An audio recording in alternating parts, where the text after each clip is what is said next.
So, you go to a restaurant, you order something that you're not too familiar with, or go to a foreign country, you order something, you don't know what it is, you take a first few bites, and you're not quite sure if you like it or not. That's the kind of reaction I see the mainstream audience having to this movie. And with that, I'm welcome to another episode of The Road Mentor. My goal, as always, is to enhance your movie watching experience. So Annihilation, this is a movie I was really looking forward to.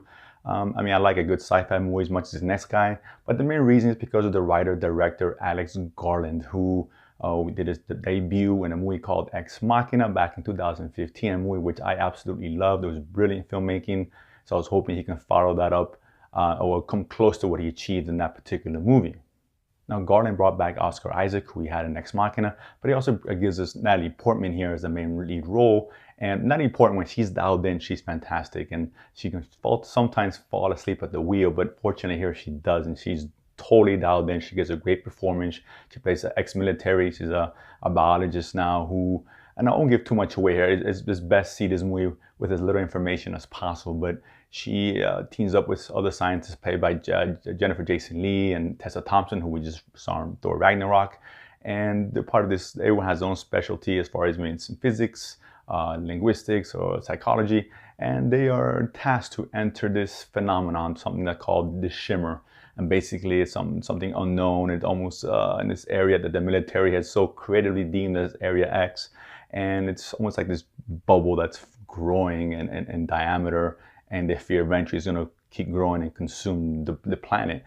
They have little information. Every team that's been sent in there has not come back, except for one individual who actually made it out. And so now they have to discover the secrets about what this is and learn about it, and can they stop it, etc., etc. So this team goes in there and they learn to discover something extremely fascinating, confusing, and horrific all at the same time.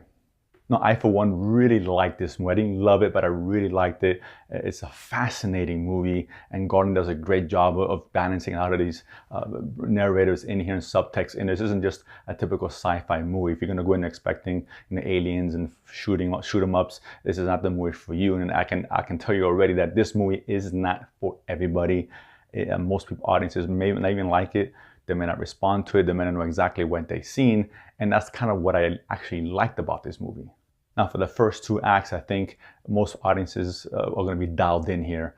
It's very slow pace, but very engaging and interesting at the same time. Visually, Garland presents a very unique and fascinating looking world here. A lot of these interesting creatures and some of the, I guess, the plants and the wildlife that's within the shimmer, if you will, and some of the changes, biological changes that are going inside there. It's fascinating. It's really well done, very well shot. This movie looks fantastic. But it goes beyond that, and Garland does here. He ramps up the tension, particularly once the movie gets going, and brings a lot of elements of horror in here. This is not a horror movie. I know it's kind of being marketed that way, but it's not. It has elements in horror, and he excels at it. I was watching a couple of the scenes, particularly one involving this creature that lives there that I was fantastic. It was a what the F moment in there, and it really is really good moment of horror there, which makes me wonder if maybe Alex Garland could try his hand in a horror. I'll be all over it. That's how good those scenes were. There's some jump scares, great tension, very brutal and graphic, and I think audiences will be dialed in for those first few acts as the story is progressing. However, it's the third act which is going to make a big left turn for most people. You're either going to be dialed out, completely confused, and wondering what the hell you're watching. Others will be fascinated about what's going on. Now, the issue with the third act is it's hard to describe without giving too much away, but it's very metaphysical, if you will. Definitely outside the box. So what this movie is, and you're either going to respond to it or you're not.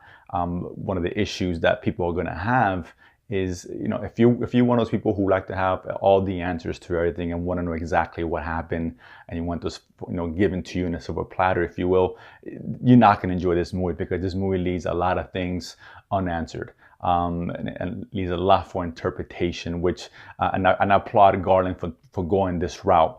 And this is all based off a book. I'm not too familiar with the source material. I heard there's a lot of changes from there. And even the studio itself, Paramount, decided to limit the release of this movie. They felt, based on test screenings, that it was too complicated, too cerebral for most audiences. I guess they don't have faith in our intelligence, whatever. So they sold it off to Netflix. Netflix will be showing this, I think, in a few weeks. So if you don't get a chance to see it in the theaters, at least give it a shot. But if you like good sci-fi, give it a shot to watch this at home on Netflix. It won't cost you anything. Now, it's kind of a movie where it might take multiple viewings, and maybe I'll see it again and say no. Maybe I'll see it again and say, wow, this movie's brilliant. Right now, it's just so much to digest. There's so much about not only what you see visually in presentation, but trying to interpret what happened in the end, what this all meant, and about there's a lot of subtext I get, like I mentioned before, about humanity and their behaviors and what drives, particularly these 5 women to go in there in a place where no one has ever come back from. What drives people to do that? And there's a lot of flashbacks in there, particularly with Natalie Portman's character and what drives her to do what she's doing.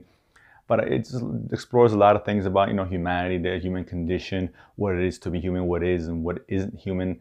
And it's very fascinating. It goes very deep here. And again, and everything, I'm still trying to process everything that I just saw. I did enjoy the experience, because it's the kind of movie you sit down with your friend and you guys will talk about and have different interpretations about what happened. What occurred and why that shimmer was there and for what purpose. I don't want to go into much more into detail. It's a movie that's difficult to discuss without going into detail. But again, if you're a huge sci-fi fan, if you like something that's more challenging, that is more cerebral, and you like someone going outside the box, but Garland does it. He goes outside the box. This is a unique movie, a unique take on the source material. I really recommend, if nothing else, at least watch it on Netflix. If you're unsure about this, or again, not into the unconventional, you may want to stay away from this one. But I will still say, give it a try on Netflix and see if you guys enjoy it. It will be released in a few weeks if you don't get a catch in the theaters. I think it's going to get released in the US, maybe a couple other countries in a short run. So, Annihilation, you guys are going to watch it. What do you guys think about it? Again, I want to try to get everyone's take on it. It's a unique film I think should be experienced, particularly for sci-fi lovers.